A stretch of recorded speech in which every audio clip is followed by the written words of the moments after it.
Tinanong ko siya kung masakit pa ba yung shoulder niya. Sabi niya, how is your shoulder, my love? Good morning, guys. Tapos na ako mag-prepare para ni Katyusha sa kanyang school, no? Baon. School na naman. Back to normal ulit ang nanay. Shitty na dito. Si Katyusha lang muna yung pumasok. Si Edi, sa March na siya. Pagbalik namin dito sa Romania. Ang daming nagkasakit ngayon sa school, guys. At si Edi, wala kang problema kay bisita pa man siya sa school. Para shitty.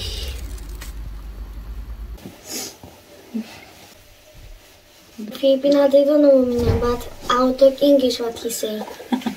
Si Katyusha daw yung taga-translate natin, no? Buti lang to si Katyusha, marunong mag-Romanian. Mommy, please, can you teach me the Filipino to not mistake there? It's okay, Katyusha.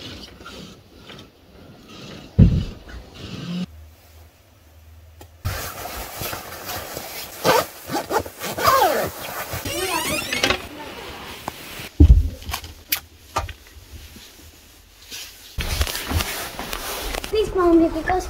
Hindi pala masyadong malamig today. Nakawala yung sunoy ni Mama. Good morning, guys! Natulog ulit ako, guys. Nga kagagising ko lang, no? Alas 11 naman di ay. Unsay. Kasi happy kasi wala siyang pasok. Pero ang ganda ng weather, ha? Labas. Hindi ba may araw? Magluto pala ako mamaya nito na pod, green peas. Pero hindi ko siya lalagyan ng asin. Kasi yung gamot ni Habi, bawal sa may asin. So kaya magluluto ako na hindi ko lalagyan ng asin. Hey, good morning! What you want? Gusto na daw ni Edi pumasok sa school, guys. Kahapon, nagpunta kami sa doktor. Yan, masakit pa yung ito ni Habi, yung shoulder. Tapos, kagabi, nag-start siya mag-take ng medicine. Yan, ngayon, tinanong ko siya kung masakit pa ba yung shoulder niya. Sabi niya, wala na daw. Grabe daw yung gamot na binigay ng doktor. Sobrang effective. How is your shoulder, my love? I feel better now. Most of the pain disappeared. But I need to continue. Be careful. Yeah, because I can move now. Only first time last night. Very strong the medicine from doctor. Yung doktor na pinuntahan namin is doktor talaga siya sa... He is doctor for the... Orthoped. What is that? For ribs. Kaya alam na alam talaga niya. Prepare na ako na pagkain. Late na kaming nagising, guys. Alas 11 na. Kung hindi ako ginising, Habi ba? Mamay labon sa narong orasa. Kung alas 11 naman di, ay! Sumuka lagi ba? 11:38 na dito, guys. Dito na si Katyusha. Ang ganda ng weather. Hindi siya masyadong malamig. Imagine 14 degree today. Winter na winter. Punta lang sila sa store. Sila si Tatay at saka si Katyusha na utusan. Lista na po. Ayan, guys. Nagluluto ako ngayon ng kita ba ng manok. Tapos kinuha ko lang yung buto. Ito yung kakainin ng aking biyanan. Ayan, guys. Parang barbecue style siya. So, hindi ko siya nilagyan ng asin at saka mantika. She has a big tummy. Ho! Go na, I'll teach her. Asya? Da! I'm going to see the baby. Nauna na siyang kumain kasi nga mag-take siya ng medicine.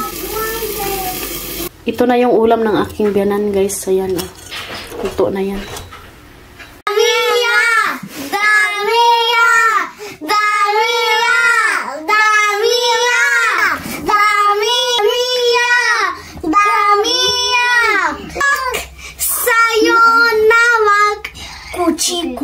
Kuchi, sayonara. 2:12 na dito in the afternoon. Labas muna kami para makalanghap ng hangin. Kaya maganda yung weather today. Hindi siya masyadong malamig. Eddie, hi da ich! Hai de la mami să spun așa. Hai du-te la mami, că nu pot.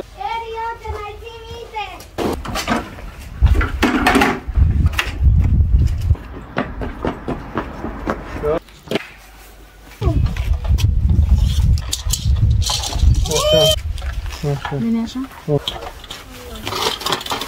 M-am ghipit. Lolo! 17 degree pala today, guys. Kaya pala ang ganda ng weather. Tingnan yung mga damo, hindi namatay. Yeah, Mamet. Look, Milo. Mamet!